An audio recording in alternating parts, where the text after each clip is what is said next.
नमस्कार दोस्तों, आप सभी का यमएस स्टडी पॉइंट में स्वागत है। आज हम पढ़ेंगे सरकार के बारे में। सरकार आखिर होती क्या है, सरकार के कितने अंग होते हैं और उन अंगों के बारे में हम संक्षेप में पढ़ेंगे।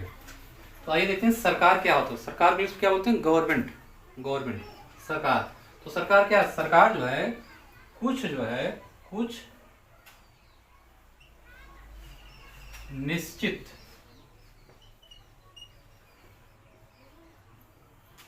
कुछ निश्चित व्यक्तियों का समूह होता है। क्या होता है? सरकार कुछ निश्चित व्यक्तियों का समूह होता है, जो कि क्या है, जो निश्चित व्यक्तियों के समूह हैं, ये व्यक्ति मिलकर क्या काम करते हैं? ये व्यक्ति मिलकर कुछ नीतिगत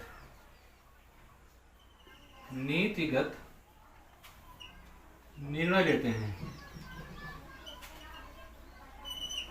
क्या करते हैं? कुछ नीतिगत निर्णय लेते हैं, कुछ नियम बनाते हैं।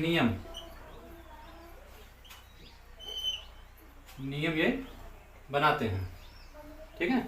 और ये सारी चीजें क्या होती है? ये जो भी निर्णय लेने होते हैं, जो नियम बनाने होते हैं, या जो भी अन्य प्रक्रियाएं संचालित की जानी होती हैं लोगों के कल्याण के लिए, शासन व्यवस्था को संचालित करने के लिए कैसे क्या करना है, ये सारा कुछ जो मिलकर कुछ निश्चित लोगों का समूह होता है, जो कि जनता के द्वारा निर्वाचित किया जाता है।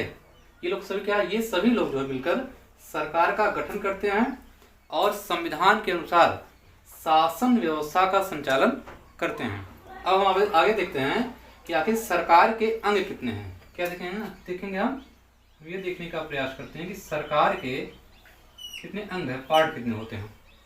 तो ध्यान दीजिएगा, सरकार के जो है कुल 3 अंग होते हैं। 3 सरकार के अंग जो है कुल 3 अंग होते हैं। पहला होता है हमारा विधायिका। क्या बोलते हैं इसको? विधायिका। अगला आपका है कार्यपालिका। दूसरे अंग का नाम क्या है? कार्यपालिका। तीसरे को हम बोलते हैं न्यायपालिका।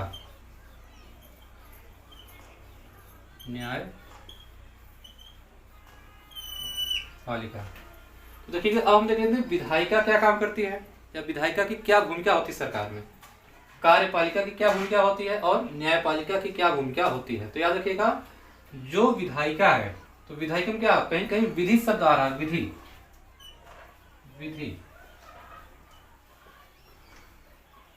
विधि बोले तो कानून।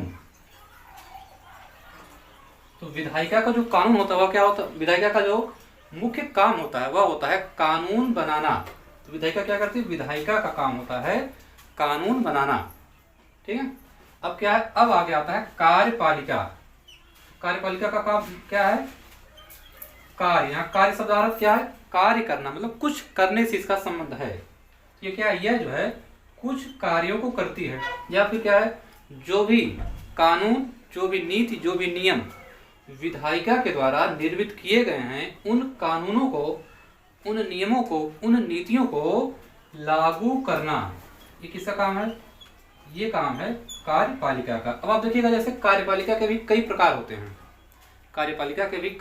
जैसे एक होती है राजनीतिक कार्यपालिका, एक होती है अस्थायी कार्यपालिका। उसके बारे में हम किसी और वीडियो में अलग से डिस्कस करेंगे। लेकिन यहाँ देख लीजिएगा विधायिका। तो विधायिका क्या है? विधायिका के हमारे यहाँ, जैसे भारत की जो शासन व्यवस्था है, यहाँ केंद्र के स्तर पर भी एक विधायिका होती है, जिसमें क्या है हमारे यहाँ, जिसे हम बोलते हैं संसद। तो संसद क्या है? संसद में 2 सदन होते हैं। एक होता है लोकसभा, जिसे हम बोलते हैं निम्न सदन, और दूसरा होता है राज्यसभा, जिसे हम बोलते हैं उच्च सदन। उसके बारे में हम किसी और वीडियो में विस्तार से बात करेंगे। फिलहाल तो अभी केवल आप इतना समझिए कि विधायिका क्या होती है, इसका काम क्या है। आगे कार्यपालिका। तो कार्यपालिका का काम क्या है?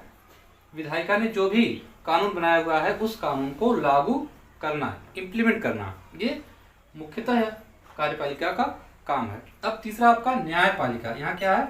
यहाँ शब्द आया हुआ है न्याय। यहाँ क्या? यहाँ जो है न्याय करना। अगर मान लेते हैं विधायिका में, कार्यपालिका में, या कहीं भी सरकार के जितने भी कंपोनेंट हैं, जो भी अंग हैं, उनमें किसी प्रकार का अगर किसी विषय को लेकर कोई विवाद है तो उस विवाद की स्थिति में हमारी न्यायपालिका के द्वारा उन विवादों का समाधान संविधान की जो मर्यादा है, संविधान में जो भी बातें हैं या विधायिका ने जो कानून बनाया है उसके दायरे में रहते हुए कानूनी तरीके से, संवैधानिक तरीके से उन समस्त विवादों का समाधान करना, यह है न्यायपालिका का मुख्य काम। ठीक है, तो क्या हमने देखा, विधायिका, कार्यपालिका और न्यायपालिका, ये क्या है, ये जो है सरकार के हमारे मुख्य तौर पे 3 अंग होते हैं। तो ठीक है, आगे हम अगले वीडियो में विस्तार से इनके बारे में एक एक करके ध्यान देंगे, पढ़ेंगे। ठीक है, तो इस वीडियो में इतना ही।